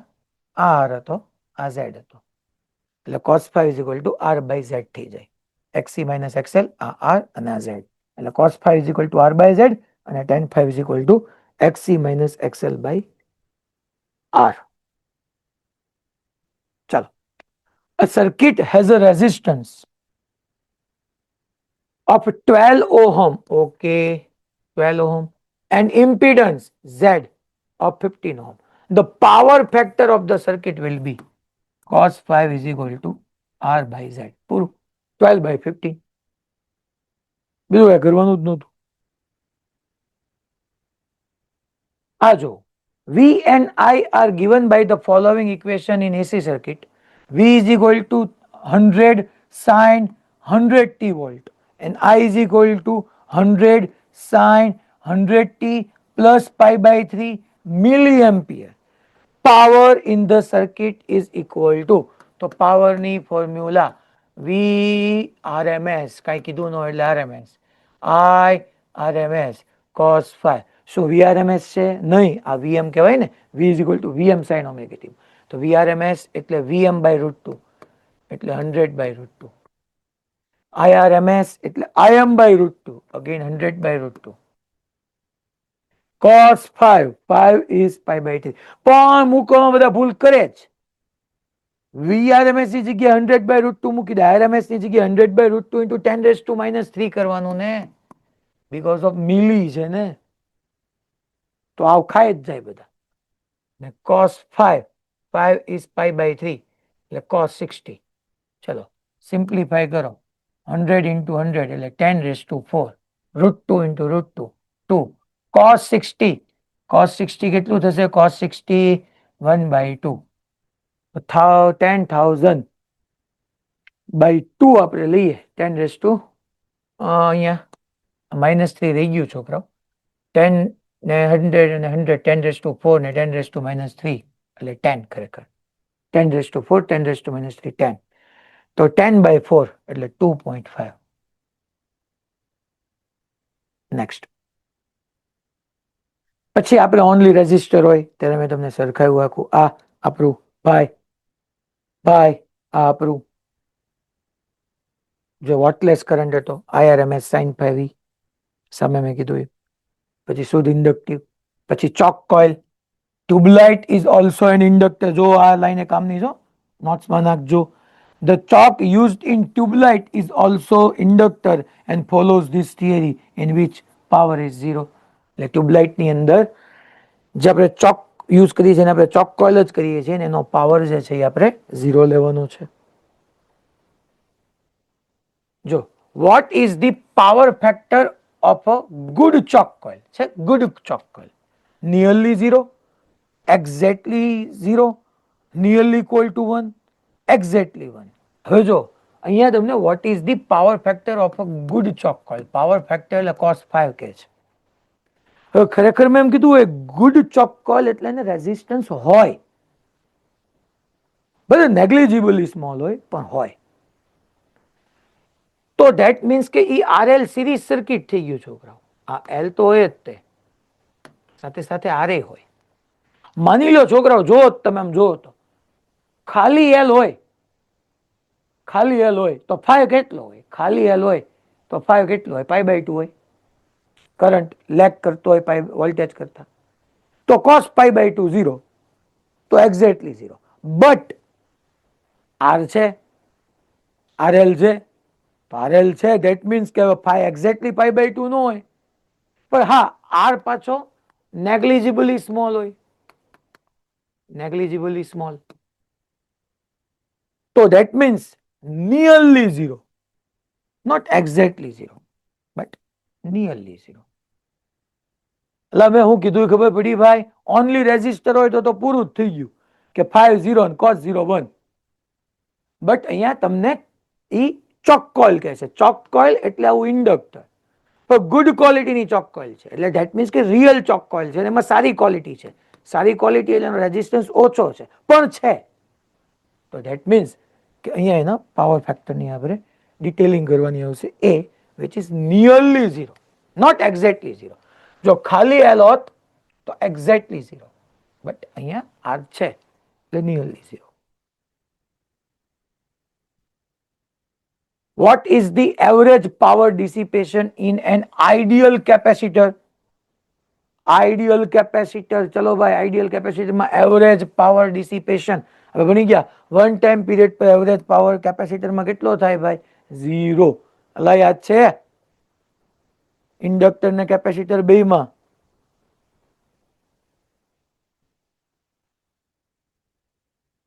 ચાલો તો એટલે તમે ઘરે જઈને હોમવર્ક કરો છો હે ભાઈ? હોમવર્ક કરો છો ખરેખર ઘરે જઈને? તો બધી ફોર્મ્યુલા ની બધું હોમવર્ક કરવું જોઈએ હો, તો તમારું રિઝલ્ટ આવશે. હોમવર્ક નહીં કરો તો કાંઈ ભેગું નહીં થાય. A coil has an inductance of L is equal to 0.7 Henry and is joined in series with a resistance R is equal to 220 ohm. When the alternating EMF of 220 volt at 50 hertz is applied to it, then the phase through which the current lags behind the applied EMF. જો RL series circuit છે એટલે ખરેખર current lag થયો voltage કરતા, કે છે current lags behind the applied EMF and the wattless component of current in the circuit will be respectively. તો પહેલા તો મને એને એમ પૂછ્યું છે which current then the phase through which, એટલે phase find કરવાનો છે. આપણે નહોતા ફોર્મ્યુલા બની ગયા tan phi is equal to xc minus xl upon r. ખરેખર L અને R જ છે, XC લેવાની જરૂર નથી. XL upon R. એ સાહેબ માઇનસ નહીં, અરે મને ખબર જ છે લેગ કરે છે તો કેમ લેવું મારે. ચાલો તો અહીંયા XL is equal to omega L ને omega એટલે 2 pi FL upon R. શું આપ્યું છે છોકરાઓ? 50 હર્ટ્ઝ ફ્રીક્વન્સી આપી જ છે, આર્યું 2 pi as it is રાખું, f 50 હર્ટ્ઝ હો, into L કેમ ગયું 0.7, 0.7 એટલે હું 7/10 કીધું છોકરો, 0.7 એટલે 7/10. R કેટલું? R એટલે 220. એક કામ કરું, પાઈ ની જગ્યાએ 22/7 મૂકી દઉં તો 7 ગયા, 7 ગયા, પછી એક 20 ગયા, સોરી 22 એટલે અહીંયા 10 આવે, 10 અને અહીંયા 50 into 2 100 upon 100 1 આવશે છોકરા, અને 10 phi 1 થાય તો 5 is equal to 45 ડિગ્રી થાય. 45 ડિગ્રીનો ફેઝ ડિફરન્સ આવ્યો. RL હોય તો L છે એટલે કોનું હાલવાનું? તો કે કરંટ વોલ્ટેજ કરતા 45 ડિગ્રી લેગ કરવાનો છે. પછી તમને બીજું શું પૂછ્યું છે? વોટલેસ કરંટ. ચાલો વોટલેસ કરંટ, વોટલેસ કરંટની ફોર્મ્યુલા મૂકી દેવાની, IRMS sin phi. IRMS કેમ ગોતશો હે સાહેબ? તો કઈ RL સિરીઝ સર્કિટ હોય, કઈ કીધું ન હોય, VRMS by Z જ કરવું પડે ને સાહેબ. VRMS ક્યાં આપ્યો? આ આપ્યો. if nothing is specified then take it RMS. તો 220 વોલ્ટ RMS. Z હે સાહેબ, Z ની જગ્યાએ હું લખું? R અને L હોય તો મેં તને Z લખતા શીખવાડ્યો છે, √R² plus XL² અને sin 45 કર. હવે ખબર પડી છોકરાઓ? કઈ છે જ નહીં યાર, ક્વેશ્ચન આવ ઈઝી છે બધા. તમારું એટલું તો R અને L હોય તો એટલું ન ખબર પડે, ખાલી R તો બે સેમ, ખાલી L તો π/2, બે ભેગા તો 0 અને π/2 ની વચ્ચે. જો આ વોટલેસ કરંટ નો એક PYQ ઓલરેડી આવી ગયો હતો, આ રીતના તમે સોલ્વ કરશો. આ રહ્યો JEE 2018 માં. જો in AC circuit the instantaneous EMF and current I given by E is equal to 100 sin 30t and I is equal to 20 sin 30t minus π/4. In one cycle of AC, the average power consumed by the circuit and the wattless current are. તો average power consume, તો average power ની formula VRMS IRMS cos. હે સાહેબ VI નહીં મૂકવાનું? નહીં, એસી પરિબળ છે, ધેટ મીન્સ કે ઓલ્ટરનેટિંગ સર્કિટ છે, I અને V આપ્યા છે, ફેઝ છે, તો સિમ્પલ યાર VRMS IRMS cos phi. Average power આપણે એવરેજ લીધો જ તો, VI કરી ઇન્સ્ટન્ટેનિયસ પાવર થયો, તો VRMS એટલે VM/√2, RU 100/√2, IRMS એટલે IM/√2, 20/√2, cos phi cos π/4, cos π/4 cos 45, that means again 1/√2, √2 into √2 2, 2000/2 એટલે 1000 ડિવાઈડ બાય 1 √2 રહેશે. તો 1000/√2 એકમાં જ આવે, સીધો ડી કહી દેવાય, એક જ છે 1000/√2 વાળો. જો પણ છતાંય આપણે તો સમજીએ છીએ વોટલેસ કરંટ જોતો હોય, wattless current is equal to formula તમને ખબર છે, IRMS sin ફાઈવ જ થશે, કોઈ દી કોસ નહીં આવે, કારણ કે કોસ તો પાવર લોસમાં રિસ્પોન્સિબલ છે. તો IRMS is equal to IM by root 2, 20 by root 2, sine of 45 degree. So sin 45 1 upon root 2, 1 upon root 2, root 2 into root 2, 2, 20 by 2, 10. ટૂંકમાં કાંઈ છે નહીં યાર, ઈઝી છે. તમે જો થિયરી પરફેક્ટલી સમજ્યા હોય તો બધા જ ક્વેશ્ચન તમારાથી થાય. એક આ ન કરતા એટલા માટે રાખ્યો છે, કોઈ સ્ટાન્ડર્ડ ક્વેશ્ચન નથી અને આ ઓલ્ડ ટેક્સ નો હતો. જ્યારે ગુજરાત બોર્ડ હતું ને છોકરાઓ, ત્યારે આખી આ વસ્તુ મેં કીધું એમ કોમ્પ્લેક્સ નંબરથી ભણાવ્યું, સમજાવવામાં આવતું હતું. એ ગ્રુપ વાળા સમજી જશે. What will be the phase difference between virtual voltage and virtual current. તમારે સંકર સંખ્યા કોમ્પ્લેક્સ નંબરમાં આવે, રિયલ પાર્ટ, વર્ચ્યુઅલ પાર્ટ એ આવે, તો ત્યારે એ રીતના સમજાવવામાં આવતું હતું. એ ટાઈમનો આ ક્વેશ્ચન છે, એટલે આ ન કરવું અત્યારે. ટૂંકમાં જૂની ટેક્સ્ટ બુક નો હતો, રહી ગયો છે. એટલે ચાલો પછી LCR સિરીઝ એસી આપ્યું હોય ત્યારે પછી આ આપણે બધી થિયરી ભણી ગયા. જો પછી કેવા આ મસ્ત ક્વેશ્ચન, તમે થોડુંક ઇન્ટરેસ્ટિંગ છે.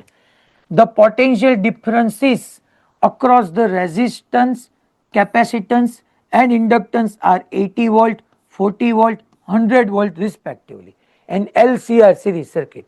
The power factor of this circuit. ચાલો તો જોવો તો આ R છે, L છે, C છે.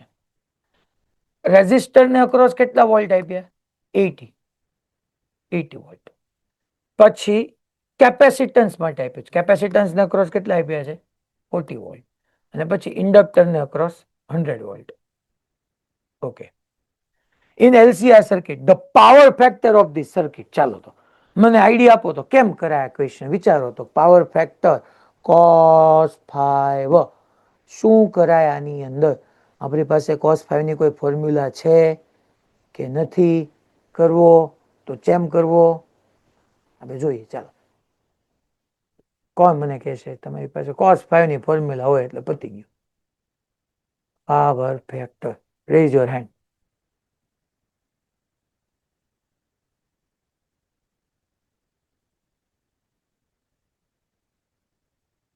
હાલો સર, હા ભાઈ.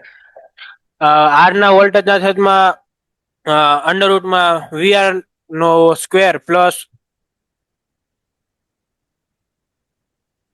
વીઆર આમ અંડરરૂટમાં છેદમાં ઉપર આર કે વીઆર? ઉપર વીઆર. તું વીઆર લાવ્યો ક્યાંથી ઉપર? ઈ કે આર ઇન્ટુ આઈ, બે ઉપર નીચે આર ગુણ નાખો. તું પેલા મને કે પાવર ફેક્ટર ની ફોર્મ્યુલા શું થાય? R by Z.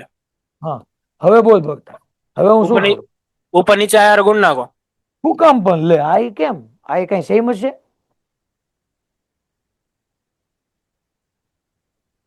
શ્રેણીમાં હોય ને. સિરીઝમાં એ સેમ જ હોય. હા, તો રેઝિસ્ટર ને ક્રોસ વીઆર થઈ ગયું અપોન અંડરરૂટમાં વીઆર નો સ્ક્વેર. હા, આ ઝેડ ની જગ્યાએ પેલા હું આમ લખું I R square square plus XL. XC minus okay, XC minus XL XL square. હવે આના અંદર મલ્ટીપ્લાય કર. કરંટ આ કરાય નહીં, પાતો તમને સમજાવું છું. કરંટ ને મલ્ટીપ્લાય કરો તો આઈ સ્ક્વેર થઈ જાય. આઈ સ્ક્વેર આર સ્ક્વેર એટલે આપણે વી આર હોલ સ્ક્વેર લખી શકીએ.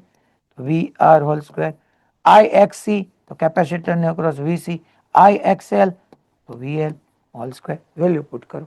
ચલો, વી આર કેટલો છે? V R by 80 volt upon under રૂટમાં વી આર સ્ક્વેર એટલે 80 સ્ક્વેર 6400. વીસી કેપેસિટર ને ક્રોસ 40, આ 100 એ તો 100 માઇનસ 40 કે 40 માઇનસ 100.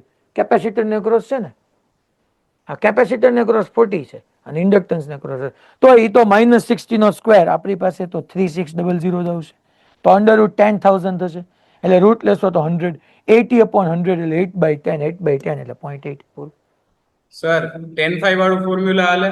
10 5 ઇઝ ઇક્વલ ટુ તો તું શું કરીશ? હા, પણ એમાં તને તકલીફ શું થશે બેટા? tan phi માં 5 ફાઇન કરીને પછી cos phi માં જવું પડશે. એ તો તને tan એને inverse કરીને cos inverse માં ફેરવી નાખવાનો એને હા તો પછી. હાલે હાલે, પણ એને પાવર ફેક્ટર આની કીધું તો કરતા તો હેલું પડે. ટૂંકમાં જો પાવર ફેક્ટર કીધું હોય સીધો cos phi તું લઈ લે તો એ હાલી નાખે. ખોટું કેમ 10 માં જઈને પાછું આવવું હોય, પણ ઈચ્છા હોય તો એવું કરીએ કે એમાં કઈ વાંધો નહીં. નેક્સ્ટ, હાલો આમાં તું હું એક હોમવર્કમાં આપું છું. એક વિદ્યુત ગોળો છે, a bulb is connected first with DC. જોજો સરસ ક્વેશ્ચન છે. First with DC and then AC. એટલે આવી રીતનો એક બલ્બ છે, એને પહેલા ડીસી સાથે કનેક્ટ કર્યો, then connected with AC of same voltage. મેઇન વાત છે છોકરાઓ, સેમ વોલ્ટેજ.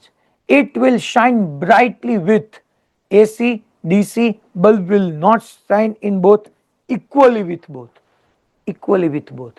મેં સમજાવ્યું હતું, સેમ વોલ્ટેજ હોય પછી હું ફેર પડે, ઓલ્ટરનેટિંગ છે કે ડીસી છે? આપણે તો આ બલ્બમાંથી પાસ થતો ચાર્જ ફિક્સ હોવો જોઈએ, વોલ્ટેજ સેમ. સેમ વોલ્ટેજ એવું જ શો કરે છે કે ડીસી ને એસી ના વોલ્ટેજ સેમ છે તો સેમ ચાર્જ ફ્લો થવાનો છે. પછી એ ડીસી માં ડાયરેક્ટલી લેફ્ટ ટુ રાઈટ જ જાય અને એસી માં થોડીક વાર રાઈટ ટુ લેફ્ટ ને ઘડીક વાર લેફ્ટ ટુ રાઈટ જાય. હું ફેર પડે ચાર્જ લેફ્ટ ટુ રાઈટ જાય કે રાઈટ ટુ લેફ્ટ જાય? ચાર્જનો જે ચાર્જીસ છે, number of charges Q, E fix હોવું જોઈએ, ચાર્જનો જથ્થો ફિક્સ હોવો જોઈએ, અને એ સેમ વોલ્ટેજ કીધો છે. તો સેમ વોલ્ટેજ કીધો છે, that's why equally with both. હું ફેર પડવાનો? આમાં બધા ભૂલા ખાય, આ વાંચે જ નહીં સેમ વોલ્ટેજ. જો ડિફરન્ટ વોલ્ટેજીસ કીધા હોત તો જેમાં વોલ્ટેજ વધારે હોત એમાં વધારે બ્રાઇટ પાસ થાત. ઓકે, અહીંયા મેં ચાર્જીસ નો જથ્થાની સાથે સાથે જોવું પડે કે વોલ્ટેજ શું શો કરે છે છોકરાઓ. ચાર્જીસ નો જથ્થો તો ધેટ મીન્સ કે નંબર ઓફ ચાર્જ પાર્ટિકલ તો બધે સેમ જ હોવાના. આ બે જગ્યાએ વી સેમ છે એનો મિનિંગ હું કે એનર્જી જે સપ્લાય થાય છે સેમ છે. ચાર્જીસ નો જથ્થો તો ઠીક છે યાર, રેઝિસ્ટ વાયર હશે તો વાયરમાં નંબર ઓફ ઇલેક્ટ્રોન સેમ જ હોવાના, એમાં કઈ ફેર નથી પડી જવાનો એસીડીસી માં. પણ બે સોર્સિસ સેમ છે, ધેટ મીન્સ કે સપ્લાય માંથી જે એનર્જી મળે છે એ એનર્જી બેમાં સેમ છે, બેમાં સેમ એનર્જી છે. તો સેમ એનર્જી વાળા ચાર્જ લેફ્ટ ટુ રાઈટ કે રાઈટ ટુ લેફ્ટ જાય, ખાલી લેફ્ટ ટુ રાઈટ જાય, કઈ ફેર ન પડે. રાજકોટ વચ્ચે પહેલી બેચ, હું કેતો હતો તું એને?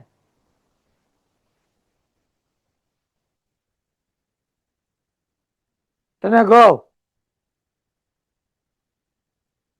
હે ભાઈબંધ? હેલો સર, બોલ બોલ. મોકમાં કયા છે? એ ભાઈ હજી ફ્રેક્ચર ક્યાં પીટ્યો મોક વાળો? પણ મોડા સા ભાઈબંધ ઘડીક વાર શાંતિભાઈ ને રાખને. ભાઈ રન સર. હા પણ કહું મોક નો સિલેબસમાં આ વખતે ચેપ્ટર નંબર 8, 9 અને આપણું ચેપ્ટર નંબર 12 નું 7. ધેટ મીન્સ ફ્લુઇડ, તમારા બધાનું ફેવરિટ.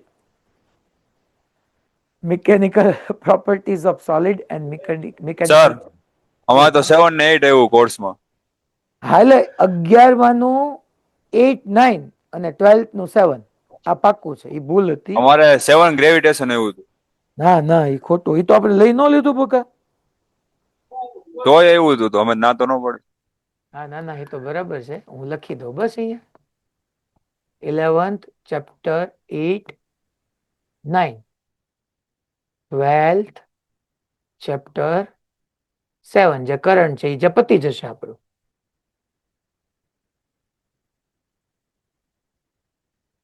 ઓકે, ટૂંકમાં આપણું ફ્લુઇડ આખું રાખી દઈએ આ વખતે આપણે. એટલે જો 11th તમારું સિક્વન્સમાં કમ્પ્લીટ થઈ જાય. હવે થર્મો નેક્સ્ટ વીકમાં રાખશું એટલે તમારું 11th આખું એક વખત રિવિઝનમાં આવી ગયું. 12th ના 1 to 8 સુધીના આવી ગયા, 1 to 7 સુધીના આપણે જેટલા ભણાવ્યા એ તો બધા આપણે લેતા જ ગયા હતા. ઓકે, એટલે ક્યાંય એવું ન બને કે લોંગ ટાઈમ સુધી એક ચેપ્ટર તમારું મોકમાં આવ્યું જ ન હોય, એવું ન બને. હવે હું આમાંથી છે ને અમુક ક્વેશ્ચન આ બધા હોમવર્કમાં આપું છું. હવે બકા આ બધા સોલ્વ કરજો. હું કાલે છે ને ગમે એને ગમે ક્વેશ્ચન સોલ્વ કરવા કહેવાનો છું. નો આવડ્યું એટલે એનું આવી બન્યું છે, ધ્યાન રાખજો. થોડાક જ છે, 4-5 ક્વેશ્ચન જ છે, બાકી પૂરું થઈ ગયું. જો લેક્ચર 5-6 ક્વેશ્ચન મેં હોમવર્કમાં આપ્યા છે. ઓકે, કાલે આપણે જે એક એડવાન્સનો પીવાયક્યુ કરવાનો છે આની ઉપર આજે જ કરાવો હતો પણ આજે ટાઈમ ન રહ્યો. હજી આપણે સિરીઝ પેરેલલ બે ભેગું એવું એક ક્વેશ્ચન કરવાનો છે. પછી આપણે કાલે ટ્રાન્સફોર્મર લેશું એટલે આ ચેપ્ટર અહીંયા આપણું પૂરું થઈ જશે.